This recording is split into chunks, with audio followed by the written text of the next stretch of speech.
هي غزة بعنفوانها وثباتها مصدر حقيقي لإلهام شعوب العالم. طفل بعمر 10 سنوات يحمل على كتفيه محفظة وهو قادم من مدرسته التي حطمها الجيش الإسرائيلي. طفل يبلغ من العمر 10 سنوات لا يرتدي نعالا ولم يتذوق يوما لحما.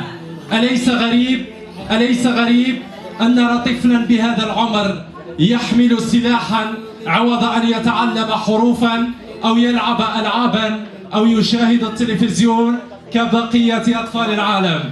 سلاما على غزة، سلاما على غزة التي ما رأت يوما سلاما، سلاما على بلاد مات فيها الكلام، سلاما على فلسطين التي تعيش أهوال القيامة. أرحب بكم جميعا ضيوفنا الكرام هنا بجامعة البوليدة 2 لتكريم الطلبة الفلسطينيين المقيمين في الجزائر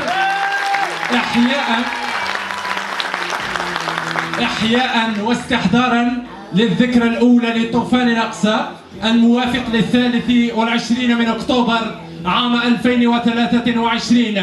يحملون في قلوبهم قضية وطنية قومية لكل العرب، رسالة موجهة لكل الدول العربية.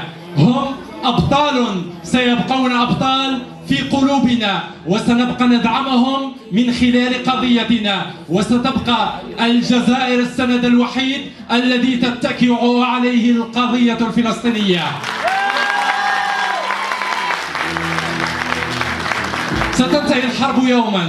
ستنتهي الحرب يوما ويعود الزيتون فلسطينيا، ويعود البن يمنيا، واللحن عراقيا، ويعود الياسمين